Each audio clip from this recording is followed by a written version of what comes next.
शान्ताकारं भुजगशयनं पद्मनाभं सुरेशं विश्वाधारं गगनसदृशं मेघवर्णं शुभांगं लक्ष्मीकान्तं कमलनयनं योगविद्यानगम्यं वन्दे विष्णु भवभयहरं सर्वलोकैकनाथम्। ओम नमो भगवते वासुदेवाय। भक्तों, जय श्री कृष्ण। आइए आज श्रवण करते हैं आमल की एकादशी व्रत कथा। 88,000 ऋषियों को संबोधित करते हुए सूत जी ने कहा, हे विप्रो, प्राचीन काल की बात है, महान राजा माधाता ने वशिष्ठ जी से पूछा, हे वशिष्ठ जी, यदि आप मुझ पर प्रसन्न हैं तो ऐसे व्रत का विधान बताने की कृपा करें जिससे कि मेरा कल्याण हो जाए। महर्षि वशिष्ठ जी ने कहा, हे राजन, सब व्रतों से उत्तम और अंत में मोक्ष प्रदान करने वाला यह आमल की एकादशी व्रत है। राजा माधाता ने कहा, हे ऋषि श्रेष्ठ, इस आमल की एकादशी के व्रत की उत्पत्ति कैसे हुई? इस व्रत के करने का क्या विधान है? हे वेदों के ज्ञाता, कृपा कर यह सब वृत्तांत मुझे विस्तार पूर्वक बताइए। महर्षि वशिष्ठ ने कहा, हे राजन, मैं तुम्हारे समक्ष विस्तार से इस व्रत का वृत्तांत कहता हूँ। यह व्रत फागुन मास के शुक्ल पक्ष में आता है। इस व्रत के फल के प्रभाव से सभी पाप समूल नष्ट हो जाते हैं। इस व्रत का पुण्य 1,000 गौदान के फल के समान है। आंवले की महत्ता उसके गुणों के अतिरिक्त इस बात पर भी है कि इसकी उत्पत्ति भगवान विष्णु के श्रीमुख से हुई है। अब मैं आपको एक पौराणिक कथा सुनाता हूँ, इसे ध्यानपूर्वक श्रवण करिए। प्राचीन समय में वैदिक नाम का एक नगर था। उस नगर में ब्राह्मण, वैश्य, क्षत्रिय, शूद्र चारों वर्ण के मनुष्य प्रसन्नता पूर्वक निवास करते थे। नगर में सदैव वेद ध्वनि गुंजायमान रहती थी। उस नगर में कोई भी पापी, दुराचारी, नास्तिक आदि न था। उस नगर में जयद्रथ नामक चंद्रवंशी राजा राज्य करते थे।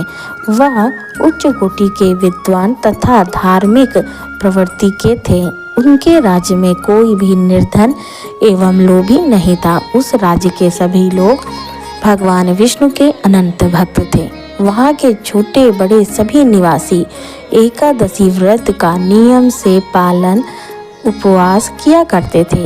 एक बार फागुन माह के शुक्ल पक्ष की आमल की एकादशी आई। उस दिन राजा एवं प्रजाजन, वृद्ध से बालक तक ने आनंद पूर्वक इस एकादशी का उपवास किया।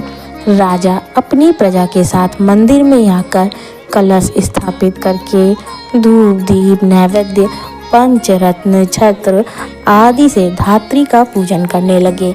वे सभी धात्री की इस प्रकार स्तुति करने लगे, हे धात्री, आप ब्रह्म स्वरूपा, आप ब्रह्मा जी द्वारा उत्पन्न हो तथा सभी पापों को नष्ट करने वाली हैं। आपको नमस्कार है, आप मेरा अर्घ स्वीकार करो। आप श्री रामचंद्र की जी के द्वारा सम्मानित हैं। मैं आपसे प्रार्थना करता हूँ कि मेरे सभी पापों का नाश कर दो। उस मंदिर में रात को सभी ने जागरण किया। रात के समय उस स्थान पर एक बहेलिया आया। वह महापापी तथा दुराचारी, अपने कुटुंब का पालन वह जीव हिंसा करके करता था। भूख प्यास से अत्यंत व्याकुल था। कुछ भोजन पाने की इच्छा से वह मंदिर के एक कोने में बैठ गया। उस स्थान पर बैठकर वह भगवान विष्णु की कथा तथा एकादशी महात्म्य सुनने लगा।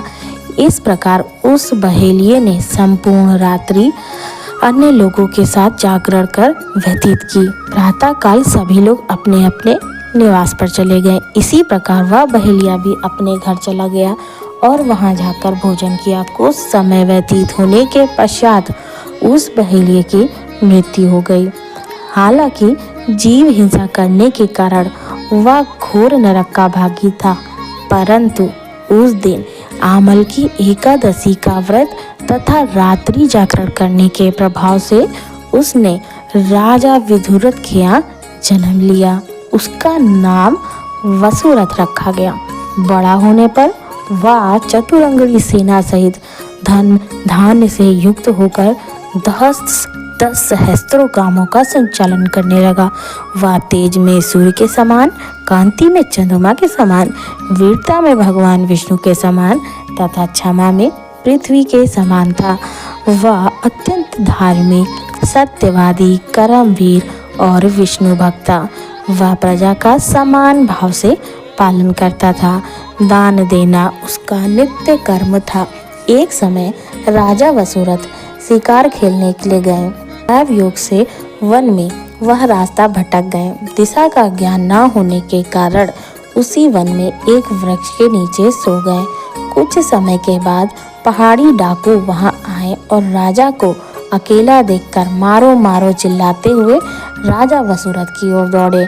वह डाकू कहने लगे, इस दुष्ट राजा ने हमारे माता पिता, पुत्र पौत्र आदि समस्त संबंधियों को मारा है तथा देश से निकाल दिया। अब हमें इसे मारकर अपने अपमान का बदला लेना चाहिए। इतना कह के डाकू राजा को मारने लगे और अस्त्र पर और उस पर अस्त्र शस्त्र का प्रहार करने लगे।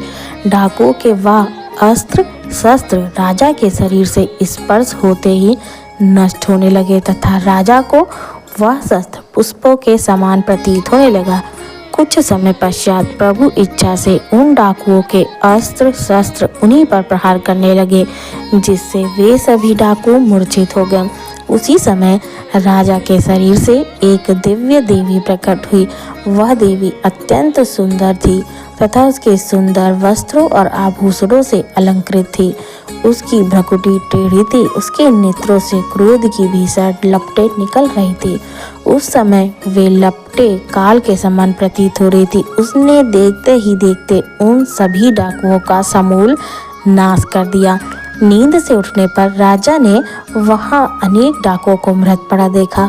वह सोचने लगा कि किसने इन्हें मारा है। इस वन में कौन मेरा हितैषी रहता है।